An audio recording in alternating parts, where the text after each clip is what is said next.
Olá, meu querido irmão, tudo bem? Tudo na paz, tudo na graça? Louvado seja o nome do nosso Criador. Meus queridos, muito obrigado por todos, muito obrigado por tudo quanto vocês têm feito por mim através do meu canal. Meu querido, esse fim de semana que passou, não deu para me gravar vídeo porque eu estava fazendo uma viagem, né, uma viagem muito necessária, e quando a gente é exigido, a gente tem que fazer, não tem jeito, não é? E não deu para gravar vídeo, porque o lugar para onde eu viajei não tinha como gravar vídeo. Agora estou aqui, graças a Deus, acabei de chegar, não é? De um presídio aqui no nosso estado, um presídio estadual, e eu falei assim, bom, eu não vou descansar agora, porque senão eu vou acabar me acomodando. Então eu estou aqui, né, para gravar mais um vídeo sobre graça de Deus. Meus queridos, muito obrigado você que já está inscrito em nosso canal, você que ainda não se inscreveu, se inscreva, continue deixando o seu like no nosso canal, compartilhe, não é, a palavra da graça, os ensinos, e também ative o sininho de notificação e corrija a sua inscrição no canal da Simão Alberto. Vê se você ainda está inscrito ou porque talvez você pode não estar inscrito e não sabe disso, que às vezes pode muito acontecer isso. Deixa eu procurar um foco melhor aqui. Então, meu querido, esse é o motivo que eu não fiz vídeo esse fim de semana, devido à viagem, mas agora, graças a Deus, acabamos de chegar do nosso trabalho e estou aqui para divulgar o vídeo para a glória de Deus. Eu quero me basear esse vídeo aqui, irmãos, querido, eu quero comentar, na verdade, né? Já que nós vamos falar sobre graça de Deus, vamos comentar o capítulo 10, tá bom, meu querido, de Lucas, a passagem do bom samaritano. Esta passagem aqui, ela é bastante conhecida pelos pregadores, não é? Pelos líderes, pelos pastores, mas uma coisa muito importante, durante essa viagem, eu tive a oportunidade de conversar com muitas pessoas sobre a graça de Deus, inclusive assim que eu cheguei lá no presídio onde estava, não é? Que também eu tive a oportunidade de compartilhar com outras pessoas sobre a graça de Deus. Então, o que é esse capítulo aqui? Nós estamos com a nossa Bíblia aqui aberta. Deixa eu até aqui aberta. O que é esse capítulo? Ele nos ensina, meu querido. Aqui, nessa passagem do bom samaritano, está a passagem correlatada de Mateus 10. E a única versão que confirma que era 72 discípulos. Nós sabemos que a Bíblia, muitas vezes, ela fala de 12 discípulos, mas nós sabemos que essa passagem aqui, de Lucas 10, ela correlata, não é? Mateus 10. E a única versão que confirma que eram 72 discípulos, não é? Então, para entender o porquê de ser 72 discípulos, você precisa colar, né? Você precisa entender, você precisa extrair, não é? Então, por que 72 discípulos? Então, esses 72, eles foram enviados de dois em dois, não é? De dois em dois, o que hoje os chamados Bíblias, né? Os evangélicos religiosos, não é? Assim como os mormons, né? Assim como os testemunhos de Jeová, né? Assim como os evangélicos, aqueles que falam sobre o ID, né? E assim também tem os católicos carismáticos, não é? Eles fazem quando dizem que vão evangelizar. Então, quer dizer, não entendendo, eles não entendem que essa missão ela já aconteceu e foi a única para anunciar o rei Jesus que estava chegando em cada cidade de Israel e as regiões próximas a Israel. Então, depois, através de Pedro, nós observamos na palavra, através de Pedro e de Paulo, principalmente o anúncio foi sobre o Rei Jesus, que já tinha vindo, morrido e ressuscitado, e voltou para estabelecer o seu reino na terra. Mas você tem que acreditar que para a maioria, 99,9% dos evangélicos, não acreditam que Jesus voltou. Por que não acreditam? Porque eles esperam um retorno de Jesus, uma volta de Jesus fisicamente. Eles não aguardavam, não é, a volta de Jesus como deveria ser. Qual tipo de volta? Jesus, ele falava sobre manifestação, não presença física. Então você observa que nessa passagem, aqui, né, na passagem do bom samaritano, você observa uma coisa. Aqui registramos, né, segundo a passagem, aqui registramos apenas, meus queridos, o que difere entre Lucas 10 e Mateus 10. Então, é muito relevante para a sua evolução, o seu conhecimento, o seu entendimento, que você veja as revelações que está no texto de Mateus 10. Então, o que difere e nos acrescenta? Jesus estava dizendo sobre o juízo rigoroso contra as cidades religiosas que não acreditavam nele.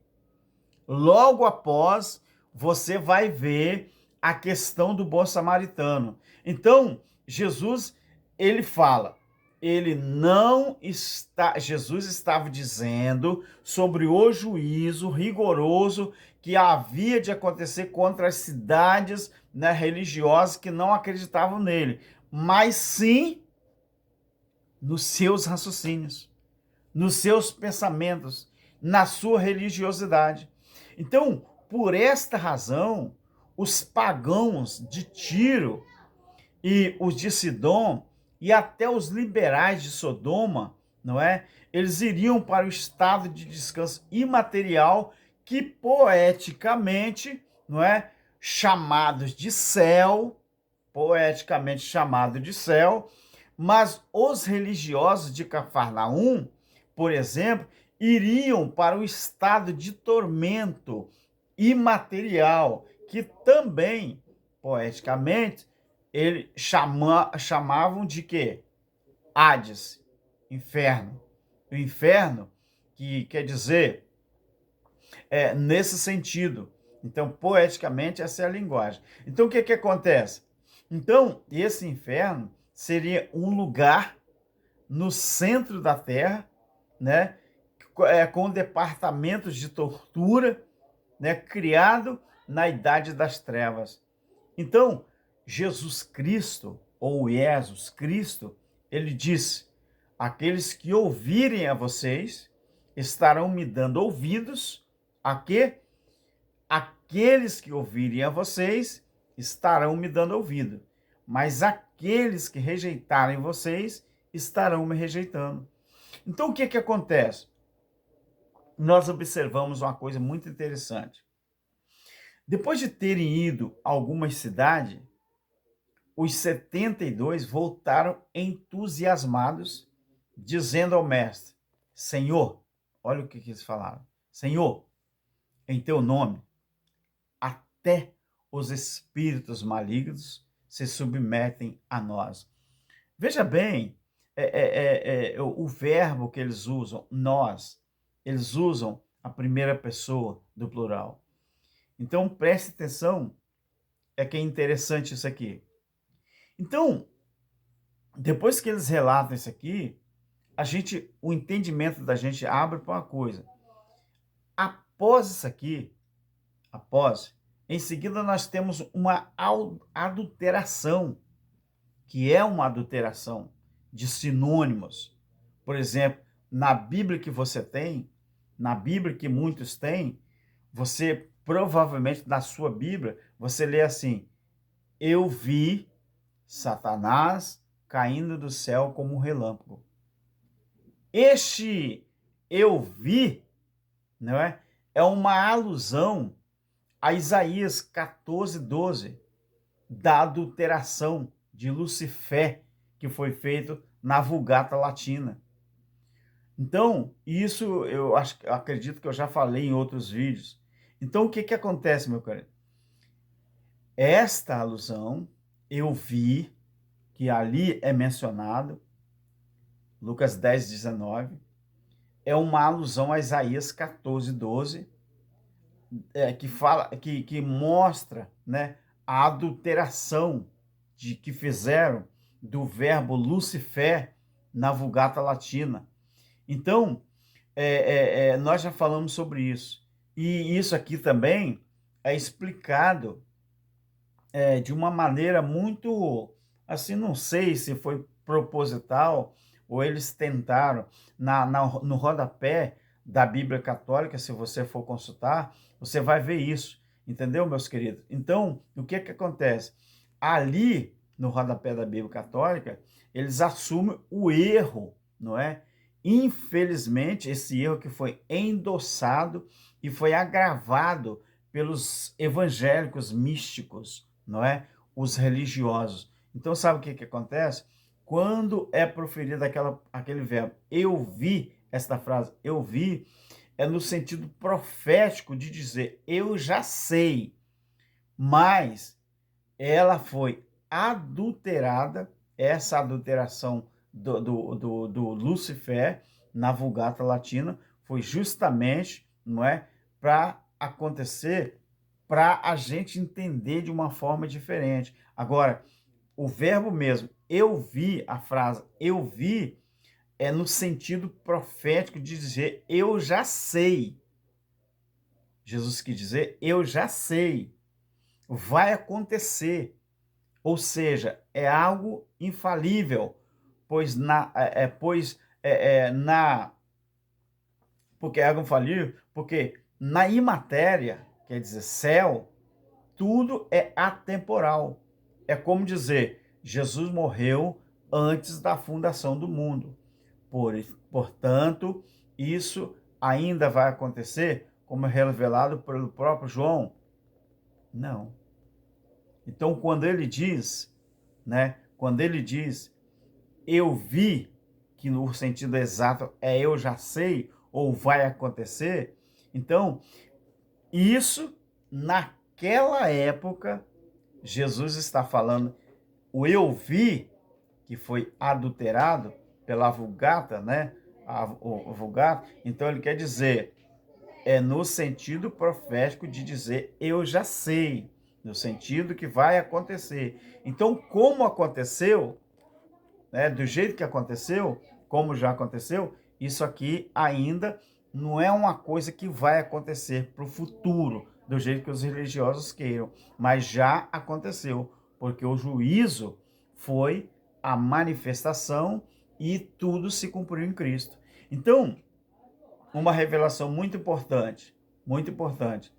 A depuração do texto, como diz, que o mal cairá do céu sobre a terra como um relâmpago, que ali Jesus está dizendo, eu já sei, ali ele está dizendo, vai acontecer, iria acontecer.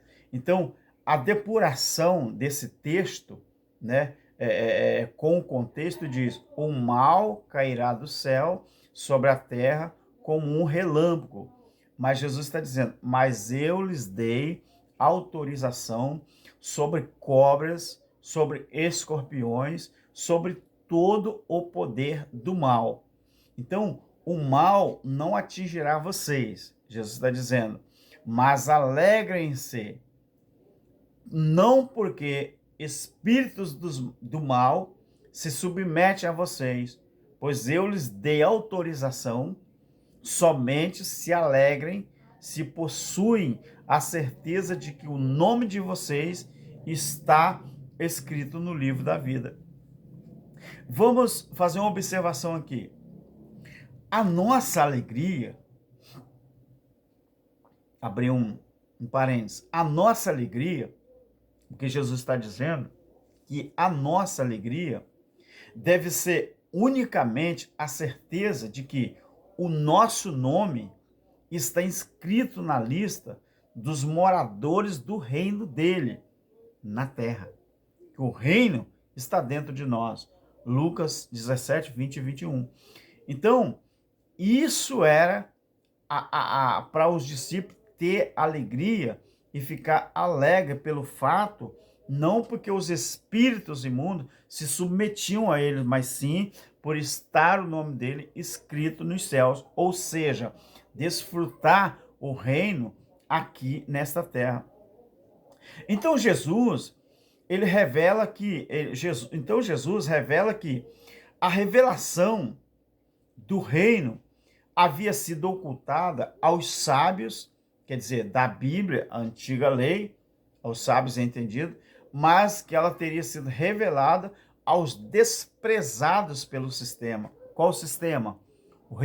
O sistema presente na época, o sistema em vigor na época. Do mesmo jeito que o sistema religioso do século XXI faz conosco ou com a gente, quando a gente se liberta do sistema e a gente abandona a escravidão. Então eles fazem a mesma coisa. Então Jesus diz, tudo do Criador está em mim. Jesus estava falando. O Criador é o único que sabe quem realmente sou, pois ninguém sabe de verdade quem é o Criador, mas saberão quem é o Criador de verdade se olharem para mim. Eu posso revelar quem é o Criador. Isso é o que Jesus está falando. Então, Lucas, ele narra o dia em que um perito da Bíblia foi transpassar Jesus sobre o principal mandamento da Bíblia, ao que o nosso mestre respondeu o que vimos em Mateus e Marcos. Então, o amor horizontal, que seria o amor horizontal. Então, nós observamos que a palavra de Deus, do jeito que fala aqui, do jeito que a palavra fala aqui, então, o amor horizontal, você sabe que vertical, horizontal. O amor horizontal, amor para com os seus semelhantes, amor para com os seus irmãos, é horizontal. Amor vertical é o amor ao Criador. Então, o amor horizontal ainda perguntou, e quem é meu próximo? Preste atenção nisso aqui que é muito importante. Quem é o meu próximo? Quem era o perito da Bíblia ali naquele momento? Se você estudar a passagem direitinho, você vai ver quem se achava o perito da Bíblia ali. Então Lucas, nessa passagem, meus queridos, ele narra o dia em que um perito da Bíblia, antiga Bíblia, Velha Aliança, Velho Testamento, ele foi transpassar sobre Jesus, sobre o principal mandamento da Bíblia, ao que nosso mestre, quer dizer, Jesus, ele respondeu o que vimos, tanto em Mateus como Marcos. O que acontece ali? Observe bem. O amor horizontal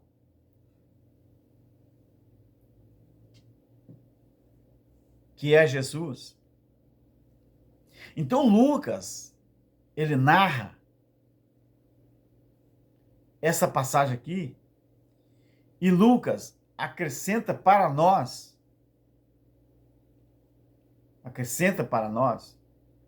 uma coisa interessante. O perito da Bíblia, ao ouvir sobre o Espírito da Bíblia ser o amor horizontal, o Espírito da Bíblia é o amor horizontal, o amor ao próximo, o amor ao seu semelhante. Então, em resposta, o nosso mestre, o sumo mestre, ele fez uma coisa. Você quer saber mesmo? Você quer saber quem é? Jesus falou assim. O cara perguntou: quem é o meu próximo? Você sabe disso, aquele rapaz. Quem é o meu próximo? Jesus, você quer saber mesmo? Aí Jesus falou assim: olha, um homem foi assaltado quando descia de Jerusalém para Jericó. Os ladrões deixaram-no nu e bateram tanto nele que quase o mataram. Aí Jesus fala assim: um pastor, que poderia ser um padre ou um rabino, descia pela mesma estrada ou pelo mesmo caminho, e ao ver o homem espancado, atravessou para o outro lado. Aí Jesus fala: passou também um obreiro da igreja, um auxiliar do templo. Assim, mas ele, assim como seu líder, passou para o outro lado. Jesus falou primeiro. O primeiro que passou era a figura de um líder religioso, de um pastor, um padre, um rabino. O segundo era a figura de um obreiro denominacional, um auxiliar do templo, lá do trabalho. E em terceiro, Jesus fala assim: mais um samaritano, que era considerado um herege, considerado um pecador, considerado um pagão. Jesus falou: mas um samaritano que estava em viagem viu o homem ferido e, cheio de amor, aproximou-se do homem, derramou vinho nas feridas para que não se infeccionassem, não é? Ou não infeccionarem, Jesus disse. Passou óleo para untar e ajudar na cicatrização. Então, Jesus falou assim: aquela noite, ele falou, naquela noite, cuidando dele, no dia seguinte, né? Jesus falou, no dia seguinte, pagou 2 denários ao dono do hotel ou da hospedaria, não é? O dono da pousada, pagou 2 denários, passou dele. Quando eu voltar, o cara disse: pagarei todas as despesas que tiver. Então, Jesus perguntou àquele suposto perito da Bíblia, estudioso, sacerdote, sumo sacerdote, o cara do templo, né? O religioso, o cão guloso, né? O lobo voraz. Aí Jesus falou assim para ele. Então Jesus perguntou ao perito da Bíblia: me diga você, que entende tanto da Bíblia, quer dizer, as Escrituras, a lei. Jesus disse a ele: qual desses 3 é o próximo daquele homem que foi espancado pelos assaltantes? Aí, aquele suposto perito da Bíblia, né, respondeu: foi o último, quer dizer, o samaritano. Aí o que Jesus falou? O que Jesus falou? Então Jesus falou assim: é isso que você deve fazer. Vai e faça a mesma coisa. Então, quando, meus queridos, essa pergunta, ela fica no ar, eu me faço a pergunta direta: quando será que o povo irá perceber que o sistema religioso não leva ninguém a lugar nenhum? Quando será que as pessoas vão perceber isso? Hoje, nós temos milhares de espertalhões, não é, do evangelho do Evangelho que se aproximam usando texto como este texto aqui, deturpadamente, né, a fim de obrigar pessoas a os ajudarem, não é?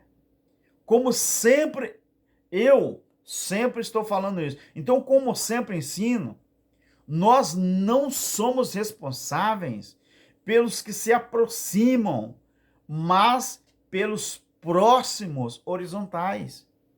A igreja evangélica, ela faz tudo errado. Ela faz tudo contrário daquilo que a Bíblia ensina. Então, nós não somos responsáveis pelos que se aproximam. Nós temos que ter responsabilidade pelos próximos os próximos horizontais. Quem é? É o nosso semelhante. Aquele que está com dificuldade, aquele que está com problema, aquele que necessita. A igreja evangélica, não. Eles querem que as pessoas saiam de lá e vá para dentro dos seus assalpões, vai para dentro dos templos, vai para dentro da religião, vai para dentro das denominações. Eles fazem tudo contrário daquilo que a Bíblia ensina. Então, quer dizer o que é isso, irmão? O que quer dizer isso? Nós vamos observar que os familiares, os amigos, quer dizer, que quando se reúne conosco com uma comunidade de bem, e aqueles que, como este homem, precisam de nós. Ele não pediu, não bateu de porta em porta, nem colou textos, né, digitais pedindo ajuda. Ele simplesmente estava precisando. E quando cruzamos o caminho de alguém que realmente precisa de nós em uma situação grave. Note bem, meus queridos, grave. Então, essa revelação, Jesus aqui está nos dizendo que a reciprocidade é o espírito da palavra dele, é o espírito da Bíblia, o espírito da graça de Deus. Então, vamos ver. Então, se o próximo precisa de nós, mas aqui o próximo é também, e aqui principalmente quem ajuda. E você é quem deve amar a Deus horizontal e não verticalmente. Então, bilhões, não é? Dizem adorar a Deus vertical, mas ele não está lá nas nuvens. Ele está aqui, ou está aqui do nosso lado, dentro de nós, o Criador, não é? O Espírito de Deus, e do nosso lado tem o nosso semelhante que precisa de nós. Então, na razão da palavra, ele habita aqui, e é aqui onde ele é amado. Seja próximo dele, faça o bem para ele. Muitas vezes Jesus vai aparecer no seu caminho, mas sempre dentro desses critérios. A religião nos engana? Nos não. Eu não estou incluído mais nisso, que não me engana mais. Mas a religião engana as pessoas, não é? Eu não posso me incluir, que eu já me libertei disso. Então, como nós vimos, meus queridos, como nós vimos na palavra, em Mateus e no Evangelho de Pedro, então esse perito, na verdade, era a última tentativa dos religiosos, não é? De incriminar Jesus em público. Não sei se você percebeu quando você lê essa passagem, né? Tanto de Mateus, o de Pedro também. Então, essa passagem era a última tentativa dos sacerdotes, sumos sacerdotes, dos religiosos, de incriminar Jesus em público. Mas eles falharam em todas elas. Esta passagem, inclusive, abriu os seus olhos sobre o sistema que pertencia. Ele saiu dali crendo em Jesus. É isso que a passagem nos relata. O importante foi aquele rapaz entender que realmente quem era o próximo que estava precisando de ajuda. Quem é o nosso próximo? O seu amor é só vertical ou é na horizontal? Porque a palavra de Deus fala que ninguém consegue amar a Deus odiando ao seu semelhante. Se você diz que ama a Deus, mas aborrece o seu semelhante, a palavra de Deus diz que esse tal é mentiroso. E ele ainda não tem vida eterna.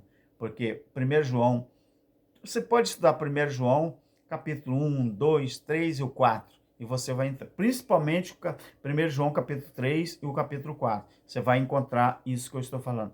Então, essa é a revelação da passagem de Mateus 10 até a passagem do bom samaritano. Meu querido, fique com Deus. Até o próximo vídeo. Vou estar tomando um banho para descansar um pouco, né? Cheguei de viagem, mas graças a Deus foi tudo bem, não é? E ali aquela instituição onde nós tivemos que ir ali, não é? Porque faz parte da nossa vida e graças a Deus podemos compartilhar e conversar bastante sobre a graça de Deus. Muito obrigado, meu querido, e até o próximo vídeo em nome do nosso Criador. E que todos recebam um abraço do nosso irmão Alberto Lírio. Fique na graça e fique na paz. Amém.